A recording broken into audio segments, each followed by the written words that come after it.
Hello guys, പൊന്മുടിയിലേക്ക് KSRTC ബസ്സിലൊരു യാത്ര. അതിൻ്റെ ഒരു ഷോർട്ട് വീഡിയോ ആണിത്. ഞാനിപ്പോൾ ഇരിക്കുന്നത് തിരുവനന്തപുരം KSRTC ബസ് സ്റ്റാൻഡാണ്. രാവിലത്തെ 8:10 ബസ് പോയായിരുന്നേ. പിന്നെ ചായയൊക്കെ കുടിച്ചിട്ട് 9:10 ബസ് വന്നു. അപ്പോൾ ആ ബസ്സിലേക്ക് കയറാൻ പോവുകയാണ്. എൻ്റെ ഹസ്ബൻഡ് കുറേ ദിവസത്തിന് ശേഷം എന്നെ കാണാൻ വേണ്ടി വന്നത്. ചോക്ലേറ്റൊക്കെ തന്നു. ഇതാണ് കേട്ടോ എൻ്റെ ഹസ്ബൻഡ്. പുള്ളി കോയമ്പത്തൂരിൽ നിന്ന് നേരെ വന്നപ്പോൾ ഞാൻ പിടിച്ചുകൊണ്ട് പോവുകയാണ്. പിന്നെ ഞങ്ങൾ ടിക്കറ്റ് എടുത്ത് 2 പേർക്ക് 158 രൂപയാണ്, 75 രൂപ ഒരാൾക്ക്. അങ്ങനെ ഞങ്ങളുടെ ആനവണ്ടി യാത്ര ഞങ്ങൾ തുടങ്ങി കേട്ടോ. ഇതൊരു ഷോർട്ട് വീഡിയോ ആയതുകൊണ്ട് തന്നെ ഞാൻ വേറെ വീഡിയോസ് ഒന്നും തന്നെ എടുത്തിട്ടില്ല. ഇതിപ്പോൾ പൊന്മുടി ചുരം കയറിക്കൊണ്ടിരിക്കുകയാണ്. പക്ഷേ ഞാൻ ഇത്രയും പ്രതീക്ഷയില്ല. 3 hours നമുക്ക് ട്രിവാൻഡ്രത്ത് നിന്ന് ആവശ്യമായിട്ട് വന്നു.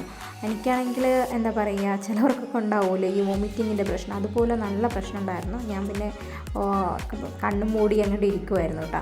ഇതിപ്പോൾ ചുരം കയറുമ്പോൾ തന്നെ വളരെ നല്ലൊരു ക്ലൈമറ്റായിരുന്നു. ഞങ്ങൾ പോയപ്പോഴത്തേക്ക് കുറച്ച് മഴയും ഫുള്ള് മഞ്ഞായിരുന്നു. സത്യം പറഞ്ഞാൽ ഊട്ടി പോയിട്ട് പോലും ഇങ്ങനത്തെ ഒരു ക്ലൈമറ്റ് കണ്ടിട്ടില്ല. അത്രയ്ക്ക് നല്ല മനോഹരമായിട്ടുള്ള ഫുള്ള് കാർമേഘം മൂടി കിടക്കുന്ന ഒരു ക്ലൈമറ്റാണ്. ഞങ്ങൾ കയറിയത് 9:10 ബസ്സാണ്. അത് 9:30-ക്കാണ് എടുത്തത്.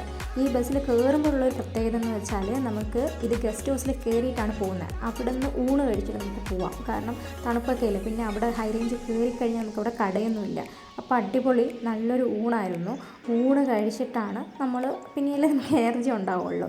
സോ നമ്മൾ ഊണൊക്കെ കഴിച്ച് കഴിഞ്ഞ് കുറച്ച് അവിടെ ഒരു അരമണിക്കൂർ നമുക്കവിടെ ബസ് ഇട്ടിരിക്കും. അവരും അവിടെ നിന്ന് ഫുഡ് കഴിക്കുന്ന ഡ്രൈവർ, കണ്ടക്ടറൊക്കെ. സോ ആ ഒരു ഫുഡ് കഴിച്ച് കഴിഞ്ഞിട്ടാണ് നമ്മൾ തിരിച്ച് ഹൈ റേഞ്ച് കയറി അവിടെ ബസ് കൊണ്ടുവിടും. അങ്ങനെ ഞങ്ങൾ പൊന്മുടി എത്തി. ഇത് പാറ കയറി നടക്കുവാണ്. അപ്പോഴേ മഴ പെയ്തത്. കയറി നിൽക്കാൻ പോലും ഒരു സ്ഥലമില്ല. ഫുള്ള് നനഞ്ഞ് ലാസ്റ്റ് ഒരു ഷെഡിൽ വന്ന് ഒതുങ്ങിയതാണ്. എൻ്റെ നല്ല തണുത്ത് വിറച്ചിരിക്കും. ഒരു കട്ടനൊക്കെ കുടിക്കാൻ തോന്നുന്നുണ്ട്, പക്ഷെ കടയില്ലായിരുന്നു. പക്ഷെ അടിപൊളി ക്ലൈമറ്റാണ്, പറയാതിരിക്കാൻ വയ്യ.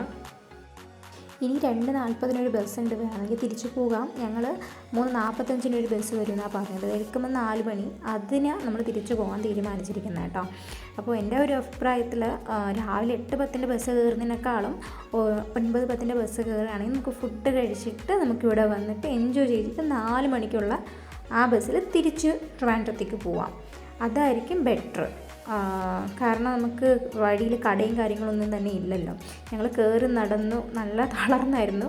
ഫുള്ള് കോടമഞ്ഞും കാര്യങ്ങളെല്ലാം നല്ല അനുഭവിച്ചു. പക്ഷേ എന്താ പറയുക, ചായ കുടിക്കാനും കട്ടൻ കുടിക്കാനൊക്കെ തോന്നും. ഞങ്ങൾ നോക്കിയിട്ട് ഒരു കടയും കണ്ടില്ല. അങ്ങനെ നടന്ന് താഴോട്ട് വന്നപ്പോൾ ഒരു ഗസ്റ്റ് ഹൗസ് പോലെ ചൂട് കട്ടനൊക്കെ കിട്ടുന്ന ഒരു സ്ഥലം ഉണ്ടായിരുന്നു. അവിടെ നിന്ന് കട്ടനം കുടിച്ച് അവസാനം ഞങ്ങൾ 4:10 ബസ്സിന് യാത്ര തിരിച്ചു. അതേ ട്രാവലിംഗ് ഉണ്ട്. വിതുര വഴിയാണ് പോയിട്ട് വരുന്നത്. സോ ഈ വ്ളോഗ് ഇഷ്ടപ്പെട്ടാണെങ്കിൽ എന്നെ സപ്പോർട്ട് ചെയ്യണേ. Tata, bye bye.